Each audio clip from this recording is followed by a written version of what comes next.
السلام علیکم ورحمۃ اللہ وبرکاتہ۔ غربت سے تنگ آ کر میں نے ڈنکی لگا کر یونان جانے کا فیصلہ کر لیا تھا، مگر اس کے لیے بھی ڈھیروں پیسے ضرورت تھے۔ میں نے اپنی بہن کی شادی کے لیے رکھا ہوا زیور بیچا، اپنی زمین بیچ دی۔ میں بہت مشکل سے سمندری راستے یونان پہنچ تو گیا، لیکن میں غیر قانونی طور پر آیا تھا۔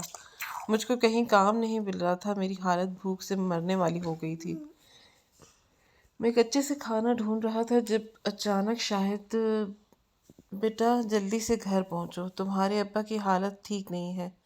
مجھے ابھی دکان پر 2 گھنٹے ہی ہوئے تھے کہ گھر سے فون آ گیا۔ میں فوراً گھر بھاگا تھا اور وہاں پہنچ کر مجھ کو معلوم ہوا کہ ابا دنیا چھوڑ کر چلے گئے ہیں۔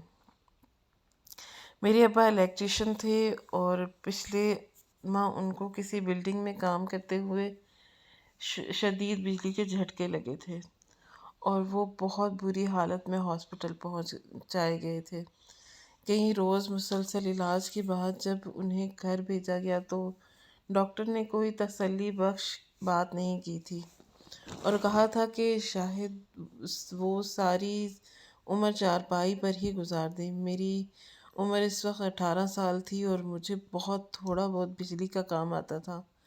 مجبوراً میں نے ابا کی دکان سنبھال لی۔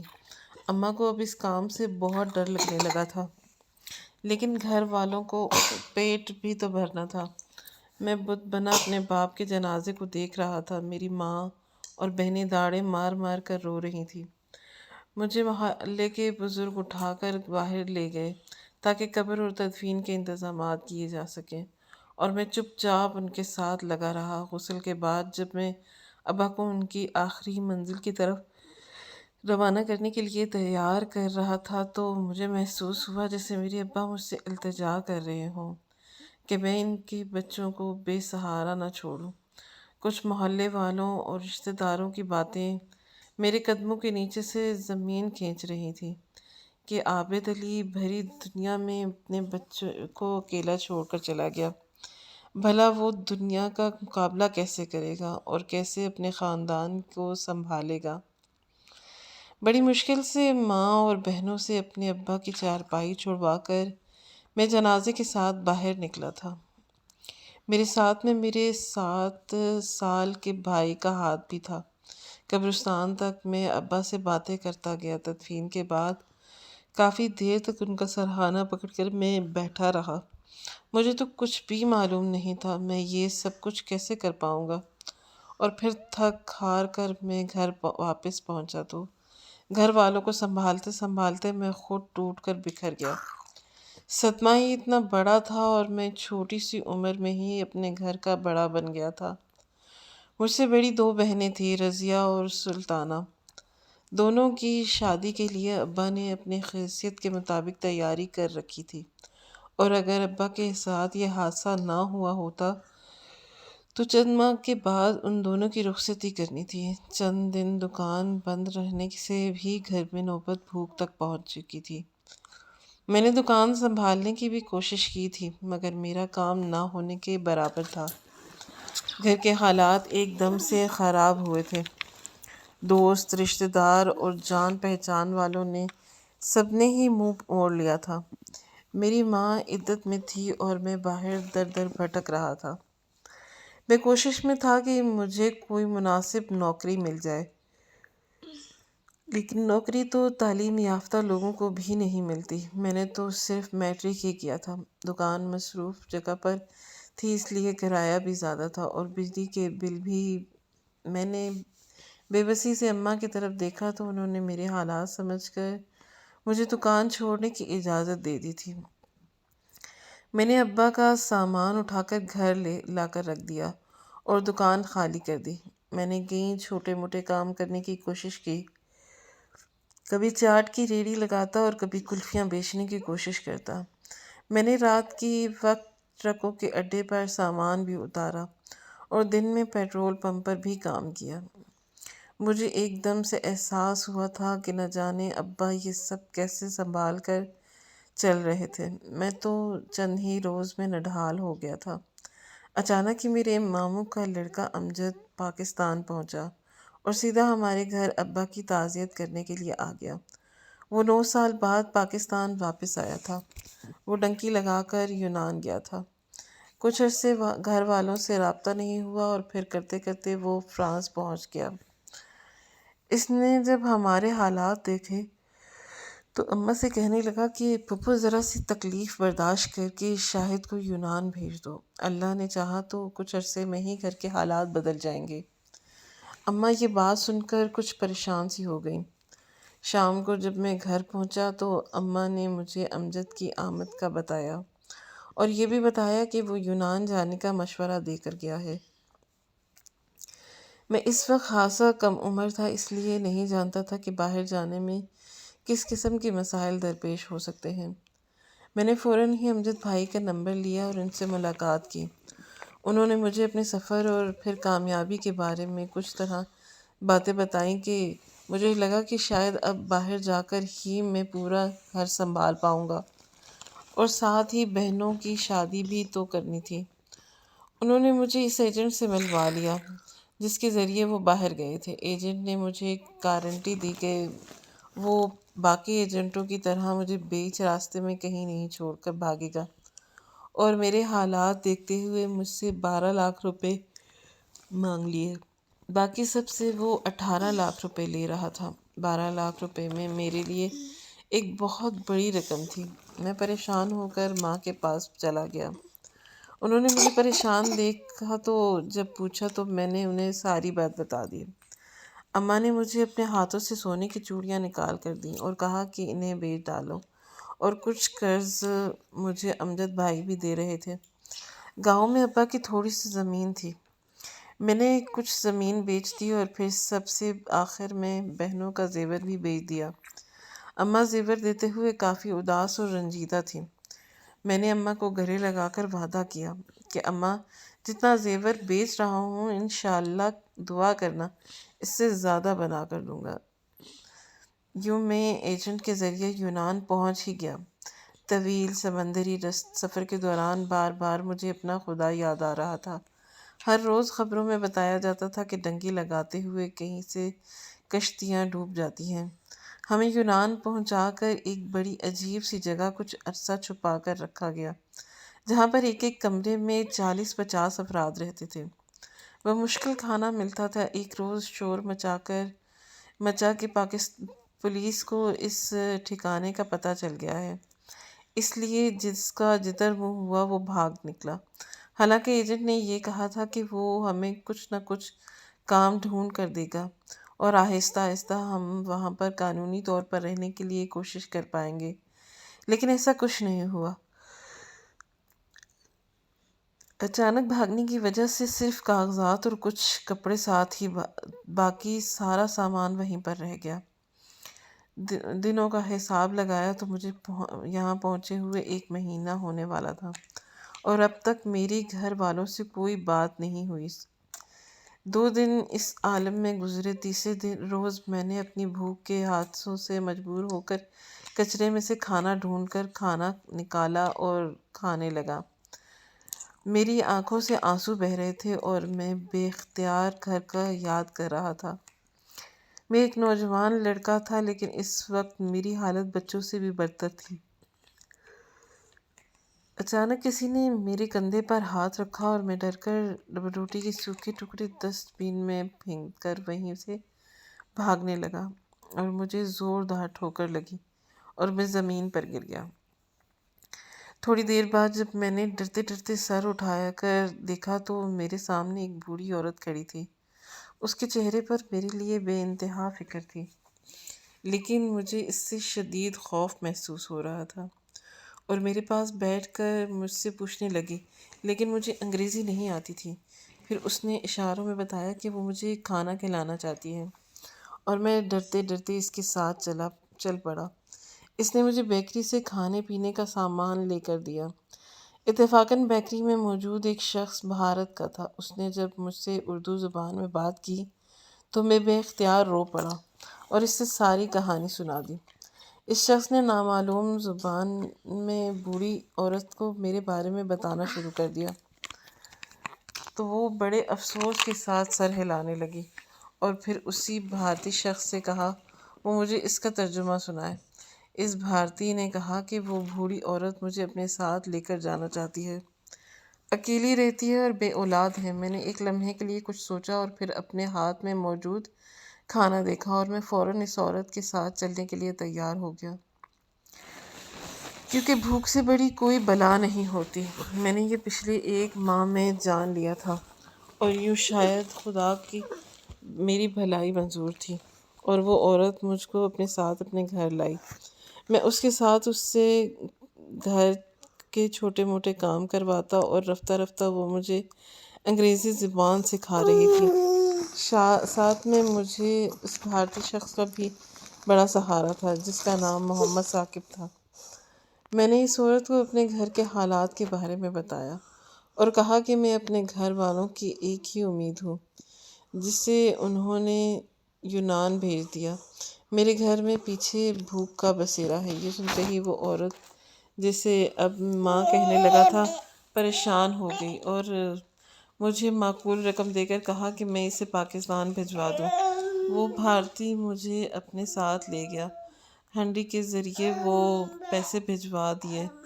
میرا میری ماں کے ساتھ 3 ماہ بعد رابطہ تھا۔ میری ماں کو کسی نے یہ اطلاع دے دی تھی کہ یونان جاتے وقت کشتی تو راستے میں ہی الٹ گئی اور اکثر لوگ مارے گئے۔ جب میری ماں نے مجھے صحیح سلامت پایا تو خوشی کے مارے رونے لگی اور کہنے لگی کہ بیٹا، تمہارے جانے کے بعد میں نے محسوس کیا کہ وہ سوکھی روٹی ہی ہمارے لیے بہت قیمتی تھی، جو تم کچھ نہ کچھ کر کے کما کر لا رہے تھے۔ ہم دونوں ماں بیٹا کافی جذباتی ہو گئے تھے۔ وہ ماں بوڑھی، جس کا نام مارتھا تھا، اس نے مجھے چھوٹی موٹی مزدوری کرنے کی اجازت دی، اور میں دن بھر قریب کے علاقوں میں جا کر کام کرتا اور وہ پیسے اپنی اس ماں کے پاس جمع کروا دیتا۔ اب مجھے انگریزی زبان بھی آ گئی تھی۔ اس عورت کی ایک دوست وکیل تھی، جس نے میری قانونی رہائش کے لیے کوششیں شروع کر دی، اور کافی محنت کے بعد کامیابی مل ہی گئی۔ میری یونانی ماں نے مجھے وہاں رہنے کے لیے شہریت اسپانسر کی تھی۔ میں اب ہر ماہ پاکستان پیسے بھیج رہا تھا۔ ماں کو بھی اب احساس تھا کہ وہ ایک غلطی مجھے خود سے دور بھیج کر کر چکی تھی، اس لیے دوسری نہ کرے۔ انہوں نے دونوں بہنوں کی سادگی کے ساتھ نکاح کیا اور اپنی حیثیت کے مطابق انہیں جہیز دیا، اور ان لوگوں کو بھی یہ بتا دیا کہ ہم اپنی حیثیت سے بڑھ کر کچھ نہیں کر سکتے۔ میں اب 19 سال کا ہو چکا تھا۔ اچھی خوراک نے مجھے مضبوط جسم کا مالک بنا دیا تھا۔ میری مارتھا ماں میرے کھانے پینے کا بہت زیادہ خیال رکھتی تھی۔ میں اب بے تحاشا مزدوریاں کرتا تھا، وزن اٹھاتا تھا، جو کام ملتا تھا کر لیتا تھا۔ مجھے اپنے حالات سدھارنے تھے۔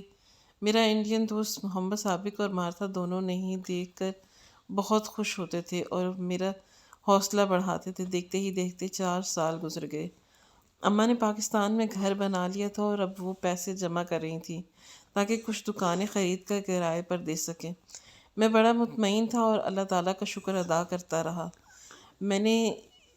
مجھے کتنے مشکل حالات سے گزار کر بالآخر یہ دن دکھایا تھا کہ میری ماں اور بہن بھائی پرسکون زندگی گزار رہے تھے۔ وہی لوگ جو ہم سے منہ موڑ چکے تھے اب مجھ سے واٹس ایپ پر، فیس بک پر رابطہ کرتے تھے اور منتیں کرتے تھے کہ میں ان کے بھی بیرون ملک کام کا بندوبست کر دوں۔ میں جواب میں انہیں یہی کہتا کہ کوئی ہنر سیکھو اور یہی بہتر ہے کہ اپنے ملک میں روزی روٹی تلاش کرو۔ بیرون ملک جا کر کھجل خوار ہونا ہر ایک کے بس کی بات نہیں ہے۔ میری اس بات پر میرے رشتہ دار ناراض ہو جاتے تھے۔ انہیں لگتا تھا کہ میں جان بوجھ کر ان کی مدد نہیں کرنا چاہتا، اور وہ اماں سے بھی میری شکایتیں لگاتے تھے۔ جب اماں مجھے سختی سے کہتی کہ میں ان کی مدد کروں تو میں انہیں صاف جواب دے دیتا کہ میں نے موت کے منہ میں پہنچ کر یہاں پر زندگی کا دیکھا ہے۔ جانے کون سا نیک عمل میرے کام آیا تھا کہ میں زندہ سلامت یونان پہنچ بھی گیا، اور پھر پولیس نے مجھے پکڑ کر ڈیپورٹ بھی نہیں کیا تھا۔ اگر پولیس مجھے پاکستان واپس ڈیپورٹ کر دیتی تو جو قرض اٹھا کر میں یہاں تک پہنچا تھا، میرے اپنے گھر والے ہی مجھے تانے دے دے کر مار دیتے اور جوان بہنوں کی ذمہ داری مجھے زندہ درگور کر دیتی، کیونکہ میں کچھ بھی کر لیتا لیکن لاکھوں کا وہ نقصان کبھی پورا نہ کر پاتا۔ میری مارتھا ماں اب بہت بوڑھی ہو چکی تھی۔ اگر میں چاہتا تو اب کسی کرائے کے گھر میں جا کر رہ لیتا، لیکن میرا ضمیر یہ گوارا نہیں کرتا تھا کہ جس عورت نے مجھے بیٹا بنایا تھا، میں اسے بڑھاپے اور بیماری میں تنہا چھوڑ کر چلا جاؤں؟ وہ اکثر مجھے کہتی تھی کہ اب میں کام کے ساتھ ساتھ میری ذمہ داری اٹھا کر بھی تم پریشان ہوتے ہو، مجھے کسی اولڈ ہوم میں جا کر رہنا چاہیے جہاں بوڑھے لوگ رہتے ہیں، لیکن میں انہیں میری بڑی محبت سے روک لیتا اور کہتا کہ وہ اپنے گھر میں ہی رہیں۔ جب میں بے سہارا تھا اور پریشان تھا، انہوں نے مجھے اس وقت سہارا دیا تھا، تو اب بیماری اور بڑھاپے میں انہیں کیسے چھوڑ سکتا تھا؟ ہمارے پڑوسی بھی یہ دیکھ کر بہت خوش ہوتے تھے، کیونکہ ان کے معاشرے میں ماں باپ کو ہی بوڑھا ہونے پر اولڈ ہوم بھیج دیا جاتا تھا۔ میں نے اپنی گاڑی لے لی تھی، کارپینٹر کا کام بھی سیکھ لیا تھا۔ میں نے بیرون ملک جا کر یہ چیز سیکھی تھی کہ نہ تعلیم کام آتی ہے اور نہ ہی کسی کی سفارش۔ محنت اور ہنر ایسی چیز ہے جو آپ کو کچھ بنا سکتی ہے۔ اماں بھی اب مجھے پاکستان واپسی پر مجبور کرتی تھی، لیکن میں جانتا تھا کہ اگر میں پاکستان لوٹا تو پھر میرا یونان لوٹنا مشکل ہو جائے گا، اور دوسرا میں اپنی محسنہ کو اکیلا نہیں چھوڑنا چاہتا تھا۔ میری لا علمی ہی مارتھا نے اپنی وصیت میں یہ لکھوا دیا تھا کہ اس کے بعد اس کی پراپرٹی مجھے مل جائے۔ وہ اب بھی مجھے کچھ رقم دینے کی کوشش کرتی تھی، لیکن میں اس سے کچھ نہیں لیتا تھا، کیونکہ میں اس سے اپنی ماں سمجھتا تھا۔ دیکھتے ہی دیکھتے اللہ نے بہت کرم کیا، پاکستان میں حالات سدھر چکے تھے۔ میں نے اماں سے کہہ کر دونوں بہنوں کے نام پر بھی کچھ گھر خرید دیے تھے، کیونکہ میں جانتا تھا کہ جتنا میکا مضبوط ہوتا ہے اتنی ہی بیٹی کی عزت بڑھتی ہے۔ اچانک میرا بھارتی دوست محمد ثاقب بہت پریشان ہو کر میرے پاس آ گیا۔ اسے بھارت جانا تھا اور کچھ رقم کی ضرورت تھی۔ میں نے اس کی مطلوبہ رقم سے زیادہ پیسے اسے دے دیے تھے، تو وہ اپنی آنکھوں پر پانی لے کر میرے گلے لگ گیا اور کہنے لگا، یار تمہارا بہت شکریہ، تم نے اس وقت میرا ساتھ دیا جب مجھے ہر طرف سے انکار ہو گیا تھا۔ وہ مجھے اپنا کچھ مسئلہ بتانا چاہ رہا تھا، لیکن میں نے اسے کانپتے ہوئے ہاتھوں کو تسلی سے پکڑ کر دبایا اور کہا کہ ہم سب پردیسی بھائی ہیں۔ جب میں پریشان تھا تو مجھے بھی تمہاری ضرورت تھی اور تم نے میرا ساتھ دیا۔ اب تمہیں ضرورت ہے تو بس یہ مت بتاؤ کہ کیا ضرورت ہے، تم اپنا کام پورا کرو اور پھر ملیں گے انشاءاللہ۔ وہ چپ کر کے وہاں سے چلا گیا۔ میں خود اسے ایئرپورٹ چھوڑنے گیا۔ وہ پریشان تھا، حالانکہ اس سے خوش ہونا چاہیے تھا، کیونکہ میرے سامنے 5 سال بعد گھر جا رہا تھا۔ وہ 1 مہینے کی چھٹی پر گیا تھا کہ میں نے بھی اپنے کاموں میں مصروف ہو گیا۔ مجھے بھی خیال نہیں رہا۔ 5ویں دن میں کام سے گھر واپس لوٹ رہا تھا کہ اچانک میری نظر بیکری کے سامنے کھڑے محمد ثاقب پر پڑی، جو شاید میرا ہی انتظار کر رہا تھا۔ میں نے حیرانگی کے ساتھ اس کے ہاتھ میں لایا اور اسے کہنے لگا کہ تم تو 1 مہینے بعد واپس لوٹنے والے تھے، تو پھر اتنی جلدی واپس کیسے آ گئے؟ وہ بڑا پریشان تھا، اس لیے میں اسے اپنے ساتھ لے کر اپنے گھر ہی پہنچ گیا۔ میری مارتھا ماں اس کو ملنے کے بعد ہم دونوں دوست ڈرائنگ روم میں بیٹھ گئے اور میں نے کہا، چلو دوست شروع ہو جاؤ، اب بتاؤ مجھے کیا مسئلہ ہے۔ ثاقب بھی میرا بھرا پڑا تھا اور وہ پھوٹ پھوٹ کر رونے لگا اور کہنے لگا کہ یار شاید میں 5 سال بعد وطن لوٹا تھا۔ میری ماں نے کہا تھا کہ بہنوں کی شادیاں کرنی ہیں۔ میں نے بہنوں کی شادیاں کروائی، پھر گھر بنوایا نا۔ میں نے گھر بنوایا، میری خود کی بھی 3 بیٹیاں ہیں۔ اب فون آیا تھا کہ بڑی بیٹی جس کا رنگ کچھ سانولا ہے، اس کے لیے لڑکے نہیں مل رہے، اور اگر اس کی شادی اچھے گھر میں کرنی ہے تو دان دہیج کا انتظام کرو۔ میں نے گھر والوں کو بتایا کہ میں تو ہر ماہ ساری تنخواہ ہی گھر بھیج رہا تھا، میرے پاس یہاں کچھ بھی نہیں ہے، لیکن انہوں نے میری بات نہیں سنی۔ میں نے قریبی دوستوں سے اور تم سے بھی جو پیسے قرض کے طور پر پکڑے تھے ساتھ لے گیا، لیکن وہاں جا کر تو میرے سر پر خبر بم بن کر گری کہ یہ پیسے میری بیٹی کی شادی کے لیے نہیں منگوائے گئے، بلکہ میرے بھائیوں نے کچھ زمین لینی تھی، اس لیے میری بیٹی کا نام استعمال کیا گیا۔ وہاں سب کے الگ الگ گھر بنے ہوئے تھے، میری بیوی اور بچے اسی پرانے گھر میں رہ رہے تھے۔ ماں بھی میری بیوی کے ساتھ رہتی تھی، مگر جب جی چاہتا تھا تو وہ اپنے کسی بیٹے کے پاس چلی جاتی تھی۔ میری بیوی اسی پرانی بستی میں انہی حالات میں رہتی تھی۔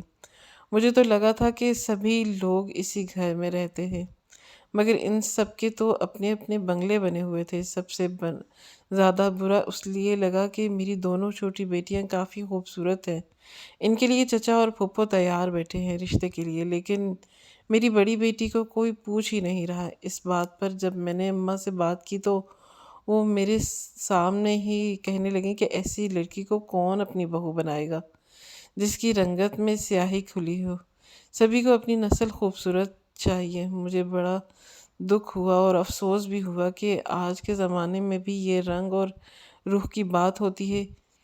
اس نے گھر والوں کو کہا کہ وہ یہ پیسے اپنی بیٹی کے جہیز کے لیے لایا ہے، اس لیے کسی کو نہیں دے گا۔ تو اس کی ماں نے بڑی سختی سے کہا کہ اگر وہ زمین خریدنے کے لیے پیسے نہیں دے سکتا تو ٹھیک ہے، اپنی بیوی بچوں کو لے کر رہنے کا کوئی انتظام کر لے، کیونکہ جس مکان میں میری بیوی بچے رہتے تھے وہ بھی میرے ماں باپ اور ماں کے نام پر تھا۔ صاف ظاہر تھا کہ اسے بلیک میل کیا جا رہا ہے، اور وہ چپ چاپ وہ پیسے اپنے بھائیوں کو سونپ کر واپس آ گیا۔ اس نے اپنی ساری جوانی پردیس میں گزاری تھی، بیوی اور بچوں سے دور۔ ان کی بیٹیاں 6 اور 2 سال کی تھیں جب وہ یونان پہنچا تھا، سالوں واپس بھارت نہیں جا سکا تھا۔ اس کی بیوی بڑی صابر شاکر عورت تھی، لیکن اس بار روتے ہوئے اس نے بھی ثاقب سے گلہ کیا تھا کہ جن بہن بھائیوں کے لیے اس نے اپنی بیوی اور بچوں کو نظر انداز کیا تھا، دیکھو انہوں نے تمہاری عمر کا لحاظ کیا نہ تمہارے رشتے کا۔ بچے تو میرے محروم رہے لاڈ پیار سے اور اب اچھے مستقبل سے بھی۔ ثاقب کو یہی فکر اب اندر سے کھائے جا رہی تھی کہ اس نے اتنے برس قربانی دے کر بھی کیا حاصل کیا، سوائے اپنی لالچی رشتہ داروں کے گھر چلانے کے علاوہ اب تک اس کے پاس اپنا کچھ بھی نہیں تھا۔ میں نے اسے تسلی دی اور کہا کہ اب تو اس کو سمجھ آ گیا ہے نا، اب اسے احتیاط کرنی چاہیے، اب اپنی بیوی بچوں کے لیے الگ سے کچھ انتظام کرنا چاہیے۔ اس کی 3 ہی بیٹیاں تھیں، بیٹا کوئی بھی نہیں تھا۔ اگر وہ بیٹیوں کے رشتہ داروں میں کر دیتا تو پھر ساری عمر ہی اسے بہن بھائی ہی لوٹ کر کھا جاتے۔ وہ بڑھاپے میں بھی یوں ہی پردیس کے دھکے کھاتا پھرتا۔ اس کے چہرے پر ایک دم سے ہی بڑھاپا نظر آنے لگا تھا۔ وہ بہت پریشان ہو کر وہاں سے اٹھا۔ میں نے اسے کافی تسلی دی تھی اور اس نے وعدہ کیا تھا کہ اب وہ اس بارے میں نہیں سوچے گا، مگر میں جانتا تھا کہ جو فکر اس کے اندر سے کھا رہی تھی وہ تو اس کا کبھی پیچھا نہیں چھوڑنے والی تھی۔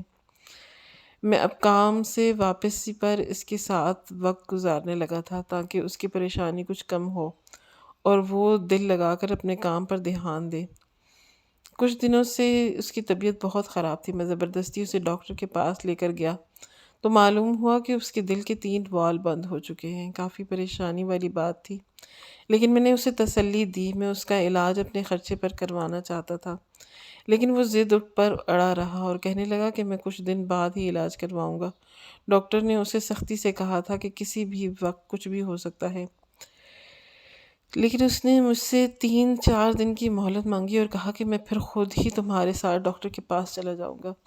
میں نہیں جانتا تھا کہ یہ رات اس کی زندگی کی آخری رات ہوگی۔ میں نے اس کے فلیٹ پر چھوڑا اور خود کو گھر پہنچ کر سو گیا۔ اگلی صبح میرے فون پر ثاقب کی بیکری سے فون آیا تھا، اور جب وہاں کے مالک فریڈ نے مجھے بتایا کہ شاید تمہارا دوست محمد ثاقب اب اس دنیا میں نہیں رہا، تو میں اس بات پر یقین نہیں کر پایا۔ میں بڑی مشکل سے اس کے فلیٹ پر پہنچا جہاں پر پولیس ایمبولینس لے کر کھڑی تھی اور اس کے ہاسپٹل منتقلی کا عمل کیا جانا تھا۔ مجھے بڑا دکھ ہو رہا تھا کہ کاش میں رات زبردستی اسے ہاسپٹل میں ہی روک لیتا، لیکن شاید وہ اپنا وقت محسوس کر چکا تھا، اس لیے اس نے مجھے بھی کوئی تکلیف دینی نہیں چاہیے، اور اوپر تلے کے ہارٹ اٹیک نے اس کے زندگی چھین لی۔ ڈاکٹرز نے مجھے فوراً بتا دیا تھا کہ ہماری مسلم کمیونٹی اور غیر مسلم کمیونٹی دونوں ہی اس کی تعریف کر رہے تھے اور اس کے لیے بہت دکھی اور افسردہ تھے، اور وہ بہت اچھا انسان تھا۔ جب بھی کسی سے ملتا تھا اسے چند دن میں ہی اپنا گرویدہ بنا لیتا تھا۔ میں بھی مسلم تھا، اس لیے میں چاہتا تھا کہ میں اس کی میت کو بھارت پہنچا دوں، اور جب میں نے اس کے گھر رابطہ کیا تو اس کے بھائی نے کہا کہ اگر اس کی بیکری کا مالک سپورٹ کرے اور میت کو بھارت پہنچا دے تو ٹھیک ہے، لیکن ان کے پاس اپنا سرمایہ نہیں کہ وہ بھائی کی میت کو بھارت لا سکے، اسے وہیں دفنا دیا جائے۔ ان کا صاف جواب سن کر میں حیران رہ گیا۔ ثاقب کی بیوی اور بچیوں پر کیا گزرنی تھی جب انہیں یہ معلوم ہوتا کہ ساری عمر پردیس میں گزارنے والا وہ شخص تنہا ہی زندگی کی جنگ ہار گیا ہے اور اب اس کے وارث ہی اس کی لاش لے جانے پر تیار نہیں ہیں۔ مجھے بہت غصہ آیا۔ میں اس کے بھائی کو بہت ذلیل کیا اور کہا کہ کچھ دن پہلے جو پیسے وہ زمین خریدنے کے لیے لے کر گیا تھا وہ ہم سب دوستوں نے ہی اسے دیے تھے۔ وہ کافی شرمندہ ہوا لیکن پھر بھی رضامند نہیں تھا۔ میری منہ بولی ماں بھی یہ دیکھ کر بڑی افسردہ تھی اور کہنے لگی کہ میں یہ سوچ کر دکھی ہوتی تھی کہ میری کوئی اولاد نہیں ہے اور کوئی اپنا نہیں ہے، لیکن اگر اپنے ایسے ہوتے ہیں تو شکر ہے کہ میرا کوئی اپنا نہیں ہے۔ وہ مجھے اپنے گلے لگا کر رو پڑی۔ ہم سب کے سامنے ثاقب ایک سوالیہ نشان تھا، چاہے وہ گجرات کا محمد بھوٹا ہو، فیصل آباد کا رضوان، بمبئی کا اصغر یا پھر بنگلہ دیش کا محمد شکیب۔ ہم سبھی کا یہی انجام ہونا تھا۔ ایک دن ہم سب کی نظروں میں خوف تھا۔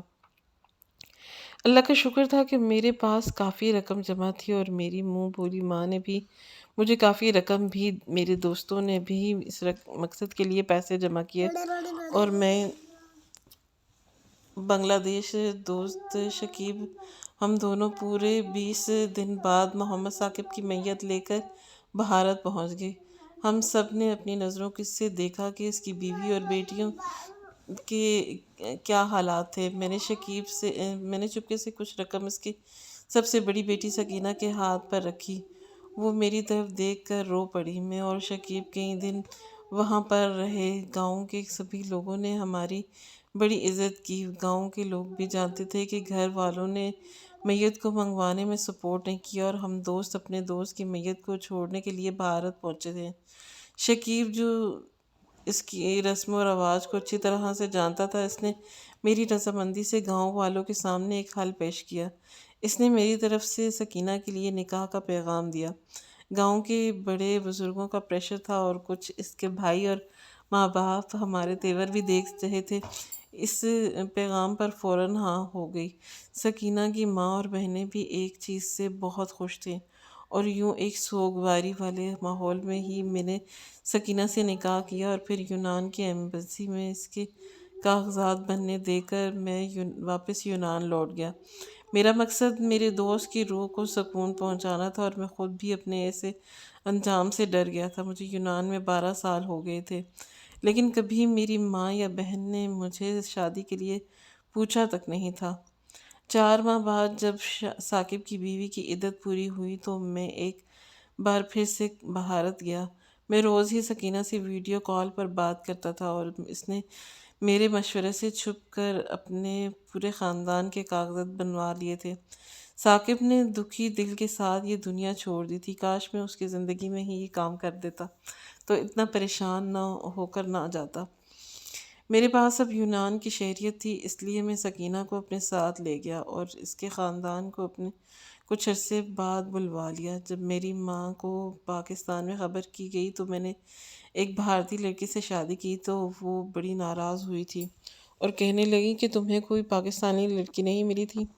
تو میں نے بھی بڑے اطمینان کے ساتھ ماں کو جواب دیا تھا کہ پچھلے 12 سال میں ایک بار بھی آپ نے کسی پاکستانی لڑکی کا ذکر کیا اور ہو سکتا ہے کہ آپ کبھی کرتی بھی نہ۔ میں نے یہ شادی اپنے شوق سے یا مرضی سے نہیں کی، بلکہ اپنے دوست کی خاندان کو میں اس حالت میں اکیلا نہیں چھوڑ سکتا تھا، اس لیے مجھے یہ سب کرنا پڑا۔ میری ماں میرا اتنا سیدھا جواب سن کر خاموش ہو گئی۔ میرا چھوٹا بھائی بھی اب 18 سال کا ہونے والا تھا۔ میں نے اپنی طرف سے اپنے باپ کی چھوڑی ہوئی ساری ذمہ داری پوری کر دی تھی۔ میری ماں، بہن یا بھائی مجھ سے کوئی شکوہ نہیں کر سکتے تھے۔ میں نے سکینہ کی دونوں چھوٹی بہنوں کی شادیاں بھی یہاں کام کرنے والے 2 مخلص نوجوانوں کے ساتھ طے کر دی تھی، کیونکہ میں نہیں چاہتا تھا کہ ان کے رشتہ دار دوبارہ کبھی انہیں پریشان کر سکے۔ میری منہ بھولی ماں مارتھا، جو پہلے ہی بیمار تھی، ایک دن چپ چاپ دنیا سے رخصت ہو گئی۔ میں نے ان کی تمام رسومات ان کے مذہب کے مطابق ادا کی۔ میں اس روز خوب جی بھر کے رویا تھا۔ پردیس میں زندگی گزارتے گزارتے ہم لوگ کب انسان کے بجائے صرف پیسہ کمانے والی مشین بن جاتے ہیں، یہ بات ہم پردیسی خود بھی نہیں جانتے۔ میری منہ بولی ماں کا مکان اور اس کے بینک اکاؤنٹ سب میرے نام پر تھے۔ میں یہ سن کر اس کے احسان تلے اور بھی دب سا گیا۔ میں کئی بار سکینہ کے ساتھ ماں سے ملنے پاکستان پہنچا۔ میرے چھوٹے بھائی کی پاکستان میں بڑی عزت اور میری دونوں بہنیں بھی اپنے گھر میں بڑی خوش ہیں۔ ماں بھی ایک عزت دار زندگی گزار رہی ہے۔ میں نے اب اپنی فیملی سے معذرت کر لی کہ اب مجھے اپنی بیوی اور بچوں کے لیے بھی کچھ سوچنا ہوگا۔ میری ماں نے اس بات پر کوئی رد عمل نہیں دیا۔ میرے 2 چھوٹے چھوٹے بچے ہیں، اب میں اپنا سب کچھ اپنی بیوی اور بچوں کے لیے کر رہا ہوں، لیکن بیچ بیچ میں اپنے پاکستان بھائی بہنوں کی بھی مدد کر دیتا ہوں، کیونکہ میں یہ بات جان لی ہے کہ پردیسیوں کی بیوی بچوں کو ہمارے علاوہ کوئی اور نہیں پوچھے گا۔ اگر ہمیں کبھی کچھ ہو گیا تو سکینہ ہر وقت خدا کا شکر ادا کرتی ہے کہ وہ میری زندگی میں شامل ہوئی۔ آپ کو آج کی یہ کہانی کیسی لگی؟ کامنٹ باکس میں اپنی رائے کا اظہار ضرور کیجیے گا، اور مزید اس طرح کی سبق آموز کہانیاں سننے کے لیے ہماری ویڈیوز کو لائک کریں، شیئر کریں اور ہمارے چینل کو سبسکرائب کریں۔